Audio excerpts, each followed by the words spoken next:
Estamos de volta aqui com o De Primeira. Vamos falar sobre ainda a semifinal do Campeonato Paulista, que está dando o que falar. O São Paulo reclamou muito da arbitragem por conta do pênalti marcado no Vitor Roque e agora está numa situação aí de desavenças com a Federação Paulista de Futebol. Ontem o presidente, o Reinaldo Carneiro, ele falou sobre essa situação e sobre a arbitragem. Vamos ouvir. Se não acontece o lance, se o Rafael não toca a bola ali daquele jeito, se não acontecesse, a gente teria tido uma arbitragem normal o jogo inteiro. Mas futebol é isso. Futebol é isso, a gente tem que viver com isso e tem que trabalhar em cima desses imprevisíveis, esses casos imprevisíveis, para que a gente possa decidir melhor e volta a frisar, que a gente passe desapercebido. Mas é um lance que, se não...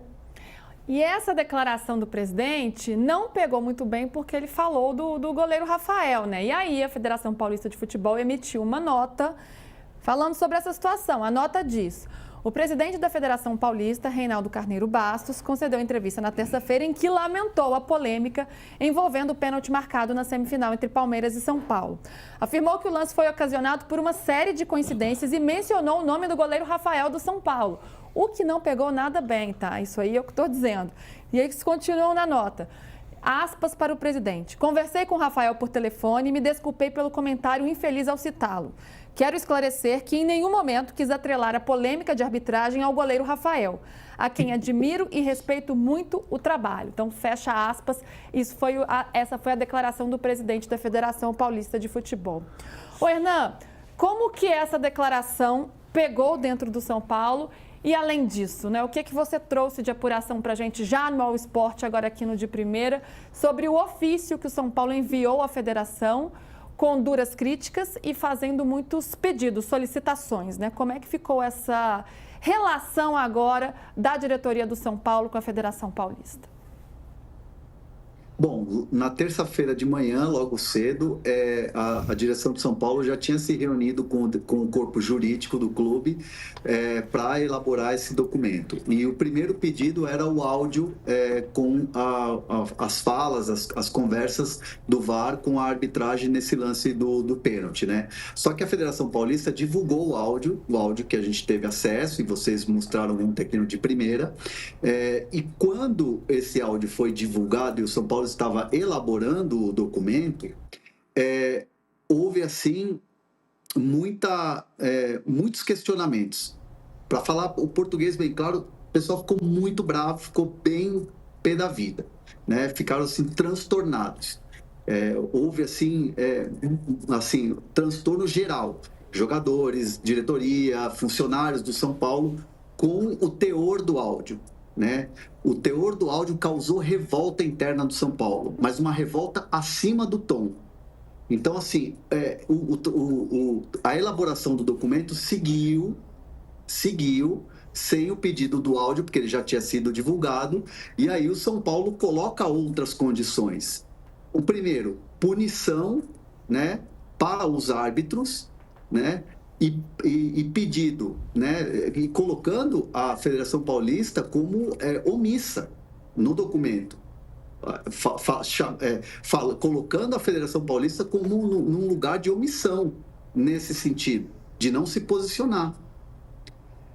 E exigindo que a Federação fosse a público se retratar em relação a esse lance, assumisse a culpa, né, assumisse o erro da arbitragem, e citando que todos os comentaristas, praticamente toda a mídia esportiva estava falando que houve um erro, citando ex-árbitros que trabalham na mídia esportiva e que não trabalham na mídia esportiva e usaram suas redes sociais para falar sobre o caso e que disseram que não foi. Citaram todos, tinha lá lance, tinha fotografia, o documento, tinha passo a passo, tudo do lance.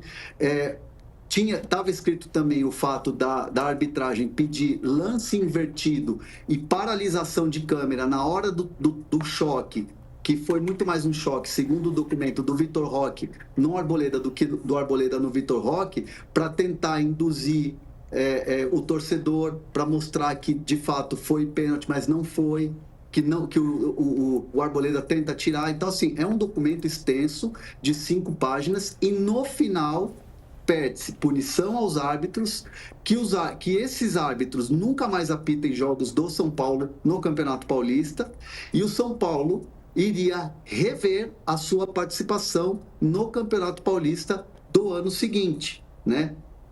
Deixando claro que, de repente, pode colocar um time alternativo, um time sub-20, por exemplo.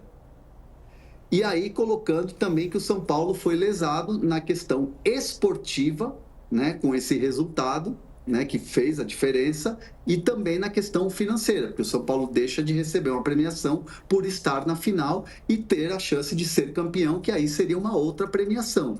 Então, é um documento extenso, é um documento muito duro e que teve ali uma injeção ali de raiva, de palavras mais duras e de muita veemência, depois de que todo mundo dentro do São Paulo ouviu o conteúdo e o teor do áudio que teve ali na conversa ali do Rodrigo Guarizo com os árbitros do VAR ali, a decisão que foi tomada ali dentro de campo do Flávio Rodrigues de Souza.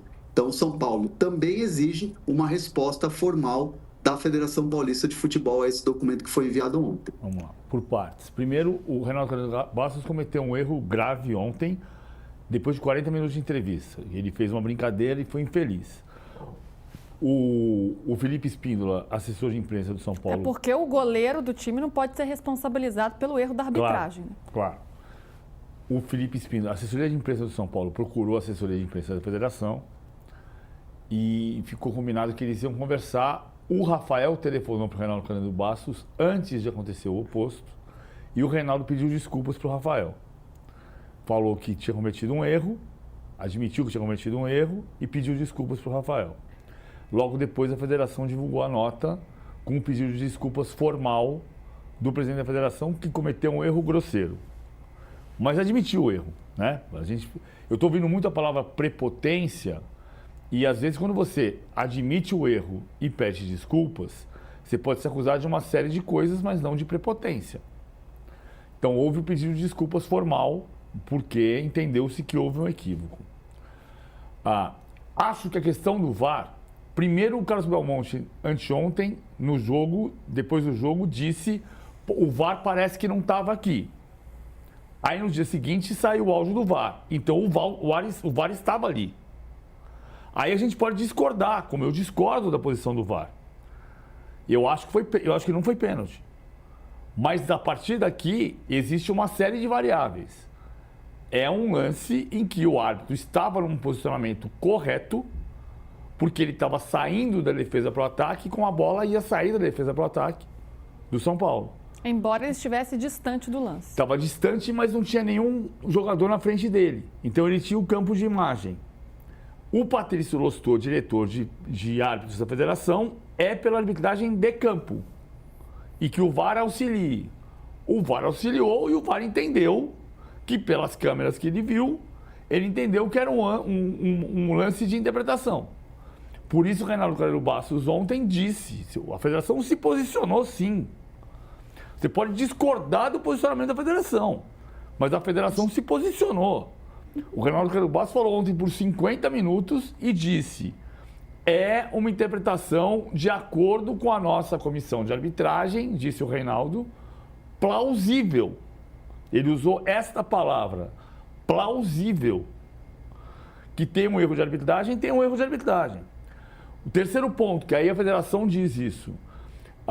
Se o São Paulo pede o afastamento do Flávio Rodrigues de Souza, ele tem que pedir para a CBF, para a Conmebol e para a FIFA. Porque o Flávio Rodrigues de Souza é árbitro FIFA. Então, esse é um ponto importante. Esse ponto eu também queria esclarecer com o Hernan, se ele tivesse informação. Só para colocar um ponto que eu acho importante. Uhum. Às vezes as pessoas se colocam em relação... Por isso que é importante a profissionalização da arbitragem no Brasil, como é na Inglaterra. Porque o árbitro, a partir do momento como o Flávio Rodrigues de Souza foi punido no ano passado pela CBF, não pela Federação Paulista, ele para de apitar. Logo, ele para de receber. Quando você diz assim, esse árbitro não pode apitar mais até o final do ano, bom, quer dizer que o filho dele não vai para a escola, que ele não vai ter comida em casa, porque ele vai parar de receber o dinheiro com o qual ele conta todos os meses. Então, quando você diz, ele tem que se aposentar da arbitragem. Beleza, quando o locutor de televisão, quando o jornalista erra uma informação, eu tenho que me aposentar do jornalismo. É esse o ponto? Porque se é isso, beleza, é pena de morte para o árbitro. Não existe prisão perpétua no Brasil. Então, esse é um ponto importante para entender. Porque é uma medida muito drástica. Né? A gente tem que parar de fazer populismo. O árbitro errou, ok. Qual é a punição para o árbitro? É 1 mês fora? Nunca mais apita jogo do São Paulo, então, mas os outros jogos ele pode. Se é jogo do São Paulo... O jogo do Corinthians pode, do Palmeiras pode. Se é uma exclusão permanente, então, vai acabar com a carreira do árbitro? Cara, tem um nível de intolerância no futebol brasileiro hoje, que ontem, eu perguntei para um amigo meu holandês hoje, por causa do erro da arbitragem ontem. O Van Basten, comentarista de televisão na Holanda, foi duríssimo com a arbitragem. Mas ele não falou, nunca mais apita jogo de time holandês. Nunca mais. Não é assim. Tem um nível de intolerância que a gente tem tido. Há um erro de arbitragem? Estou de acordo. Mas a gente vai partir da intolerância. Tudo aquilo que a gente não tolera que os governos autoritários façam, nós vamos fazer. É isso que nós vamos fazer? É tipo a história que eu falei do caso do Fernando Diniz no São Paulo. Nós vamos fazer igual o Nicolas Ferreira faz? É isso que nós vamos fazer? Então, acho que tem um nível de intolerância que precisa baixar. Há um erro de arbitragem? A federação não se posicionou? Posicionou-se. Ela diz que na posição da comissão de arbitragem houve um lance de interpretação e que a decisão foi plausível. Ela não disse que ela concorda. Ela disse que foi plausível, porque o diretor de árbitros, que é argentino, entende que o árbitro de campo tem que ser soberano com autonomia, com a interferência do VAR, que interveio, que participou. O VAR não estava aqui, estava. Aí, por isso eu concordo com a decisão do VAR? Não, eu não concordo. Mas ele estava lá. Hernan, acho que é bom a gente esclarecer esses pontos, né? Qual é o pedido do São Paulo em relação ao árbitro, pensando até no futuro, na carreira dele? Vamos lá. É pedido para não apitar jogos do São Paulo. E aí vamos falar de estadual. Porque o Flávio Rodrigues de Souza é árbitro FIFA, árbitro Comebol, árbitro CBF, e ele não apitaria jogos do São Paulo. Porque se o São Paulo jogar com o Internacional, o Flávio Rodrigues de Souza, que é da Federação Paulista, não vai apitar. Se o São Paulo jogando com o Flamengo, não vai apitar. Não vai ter esse encontro. E aí, se encontrar Palmeiras e São Paulo na Copa do Brasil, e aí cair no sorteio o Flávio Rodrigues de Souza e o Klaus, e aí o Klaus não for e vai o Flávio, o São Paulo pode contestar. Se chegar a um acordo com o Palmeiras, vai o Klaus. É uma questão de conversar. Mas então, o Corinthians e São Paulo ele pode apitar no Brasileirão. Como é que é? O Corinthians e São Paulo ele pode apitar no Brasileiro. Se o Corinthians e o São Paulo entrarem num acordo e realmente o São Paulo achar que não quer, é um direito do clube, PVC. É um direito do clube. Não, é um direito do clube, é um direito da CBF. O direito da CBF é ter autonomia do departamento de arbitragem da CBF. É um direito do clube pedir, o direito da CBF é acatar ou não. Não é ditadura, é o direito do clube pedir. Não quero como eu posso não querer trabalhar com certas pessoas? É um direito meu. Eu não gosto de trabalhar com esse editor, eu prefiro trabalhar com o outro. Pronto. Eu nunca fiz isso na minha carreira, mas ok. É um direito, beleza. Eu nunca fiz isso na minha carreira, mas beleza. Agora, é um direito da CBF dizer, não, meu departamento de árbitros é soberano, eu vou escalar o árbitro. Sim. Claro. E sobre é isso. E sobre a questão do boicote, Hernan? Outra coisa, Lu, eu conversei com alguns ex-árbitros FIFA sobre a questão da distância em que o Flávio Rodrigues de Souza estava do lance quando ele apita convicto do pênalti. Eu vou dar aqui a minha opinião baseada na apuração que eu fiz com ex-árbitros, tá? E muitos apontaram um erro do Flávio da distância que ele estava, porque é o seguinte, o árbitro, quando se prepara para jogos, ele tem que se preparar também taticamente das equipes. E o Palmeiras é um time que faz marcação alta. É um time que marca lá em cima. E estava marcando lá em cima o primeiro tempo inteiro no campo de São Paulo, nessa saída de bola.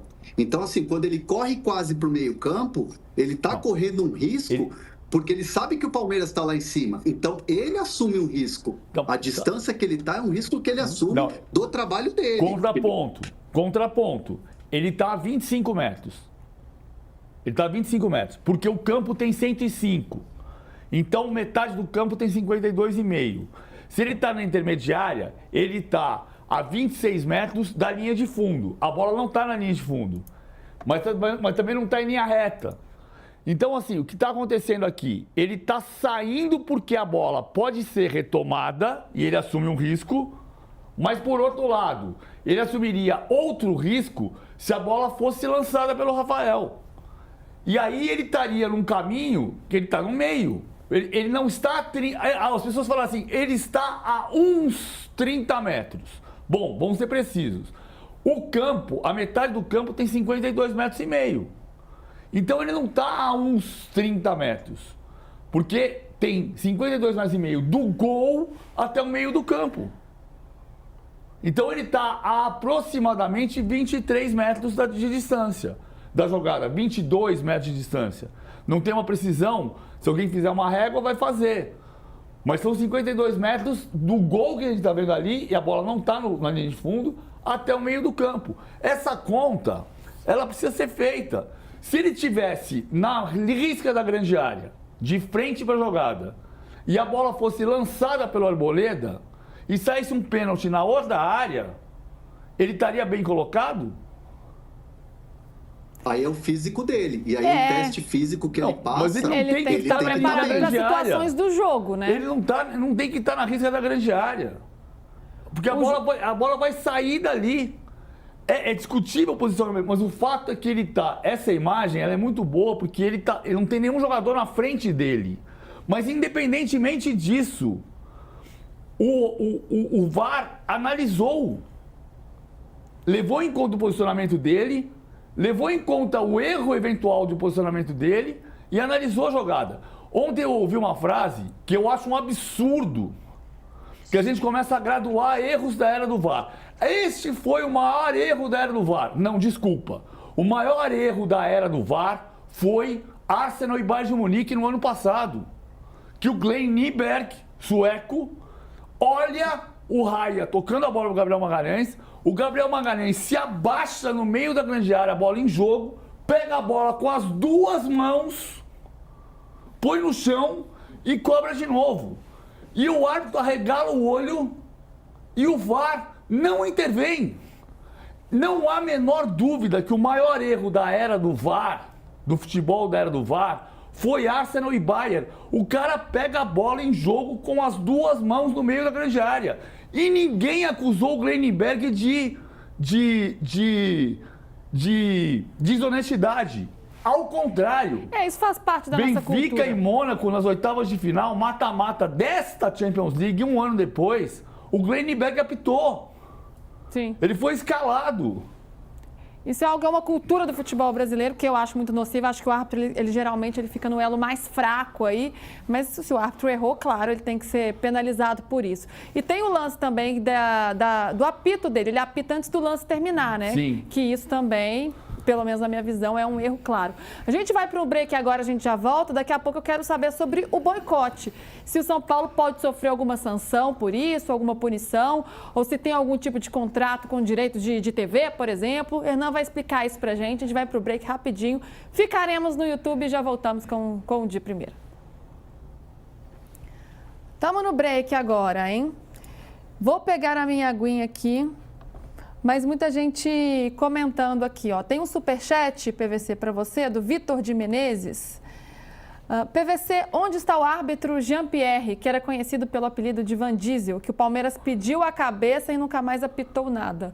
Não, nunca mais apitou, não, tá apitando. Apitou no passado também. O Campeonato Brasileiro ele apitou. Jean-Pierre Gonçalves Silva. Isso Gonçalves. mesmo. Ele é da Federação do Rio Grande do Sul. Não tá apitando no Campeonato Paulista, evidente. Né? Ele precisa parar. Olha só, é uma coisa que é importante. Você vê uma coisa que é muito doida. Enquanto isso, eu vou pegar minha aguinha aqui, tá, gente? A final do Rio Grande do Sul apita um árbitro mineiro. Não, a final do Rio Grande do Sul apita um árbitro catarinense. A final de Minas pedem um árbitro gaúcho. Aí no Rio Grande do Sul, Daronco foi criticadíssimo. criticadíssimo. A Federação Mineira disse que o árbitro não podia ser mineiro. Aí escolheram um árbitro gaúcho. Aí foi o Daronco, semifinal. Atlético e Cruzeiro. Aí, a final do Rio Grande do Sul, os gaúchos disseram, não pode ser um árbitro gaúcho. Aí foi o Rafael Rodrigo Klein de Santa Catarina. Ramon Abachabel de Santa Catarina. Aí, cara, hoje a gente tem o diretor de árbitros da Federação Paulista é argentino. É argentino. Os consultores de árbitros da CBF vão ser o Nestor Pitana, argentino, e o Rizzoli, Nicola Rizzoli, italiano. Então, ok, tá todo mundo, já veio todo mundo de fora. Resolveu? Não resolveu. A gente Nem vai resolver. Não tem como resolver. Essas polêmicas não serão resolvidas. Só com cultura. O Gil, na leitura labial, o Gil sai falando pro Candansan, você não tem moral, você não tem caixa para apitar aqui, tem que vir cara de fora. Não, o Gil falou, né? Falou absurdos pro árbitro, né? Embora ele até não tenha discutido tanto o lance da expulsão, que ele até pareceu que achou correta, mas também saiu cuspindo marimbondos ali. Deixa eu ver o que a galera tá falando por aqui. O Aleph Alves fala da defesa do Corinthians, que é terrível. Ele tomou gol em 8 dos últimos 10 jogos. O Douglas Moisés. Não é questão de São Paulo, Palmeiras ou qualquer outro time. A realidade é que isso não pode acontecer. Tem que acertar e pronto. Seja o time que for. A gente espera que sim, né? Ninguém gosta de errar, a gente não espera que o erro erre, que ninguém erre. Enfim. O César Isidoro diz que foi pênalti, que deveriam reclamar com o Arboleda por ser tão juvenil diante do Vitor Roque. Esse é palmeirense com certeza. Estamos de volta aqui no canal UOL, seguimos no YouTube também, falando ainda sobre as polêmicas da semifinal do Campeonato Paulista. E o Hernan estava comentando aqui sobre um possível boicote. Hernan, queria entender um pouquinho melhor isso para a gente encerrar esse assunto. O São Paulo pensa em entrar com time alternativo no Campeonato Paulista do ano que vem, de repente com o Sub-20. E esse posicionamento tão duro, gerou alguma consequência? A Federação Paulista respondeu de alguma forma ao São Paulo? Como está sendo esse segundo passo depois desse documento enviado à federação? O São Paulo aguarda uma resposta formal, oficial, e isso está bem claro no documento, né? O presidente Júlio Casares, o Belmonte, Rui Costa, o corpo jurídico de São Paulo, todos eles aguardam esse documento. O São Paulo se posicionou, claro, num tom muito quente ainda após tudo que aconteceu. Mas, obviamente, isso não é uma decisão que já está tomada. Essa é uma discussão, uma ideia que foi colocada ali no papel muito em função de tudo que aconteceu. Mas, assim, a sensação que eu tenho, e conhecendo muito o clube, o bastidor do clube, o São Paulo não colocaria o time sub-20 no ano que vem no Campeonato Paulista. Mesmo porque você tem um planejamento, mesmo que você tem uma passagem, por exemplo, para quartas de final, você tem uma premiação, você tem uma passagem para semifinal, uma outra premiação, e assim por diante. E o São Paulo tem metas orçamentárias, você termina 2025, planeja 2026 e você coloca o campeonato estadual como algo que é muito importante. Então, assim, eu vejo como algo muito difícil de acontecer, algo que vai se arrastar até o final do ano, essa questão dessa briga. Como também o Palmeiras, acho que passou por isso em 2018, quando teve aquela final com o Corinthians no Allianz Parque, daquele pênalti polêmico lá do Dudu no final do jogo, Corinthians que acabou campeão. Então, assim, eu duvido que tenha um rompimento de Casares e Reinaldo Carneiro Bastos, mesmo porque eles têm uma relação muito boa. A relação entre Federação Paulista e São Paulo e direção de São Paulo, ela é boa. Agora ela está quente ainda, está estremecida por tudo que aconteceu, mas eu entendo que não vai acontecer essa situação do São Paulo colocar o Sub-20 no ano de 2026. O São Paulo ameaçou isso em 2015 também, com o Carlos Miguel Aidar, porque o Carlos Miguel Aidar, que era o presidente que depois renunciou, na época ele não concordava com o regulamento que tinha sido proposto por 19 dos 20 clubes. E na época o Aidar foi absolutamente deselegante, porque ele disse que faltava massa encefálica para as pessoas que tinham votado aquele regulamento. Ou seja, em outras palavras, ele chamou todo mundo de burro, né? E aí ele disse que pensava em fazer o time aspirante, o juvenil, o sub-20, jogar no ano seguinte. Acabou não se confirmando. Mas estou falando isso porque também o Júlio Casares falou uma coisa que é verdade, absolutamente, né, do ponto de vista das palavras, que o São Paulo nunca chamou de Paulistinha. Mas o Aidar não chamou de Paulistinha por um acaso. Porque ele fez a mesma coisa, chamou todos os colegas dele de burros. Se da porta para fora tudo tá efervescente, pegando fogo aí nos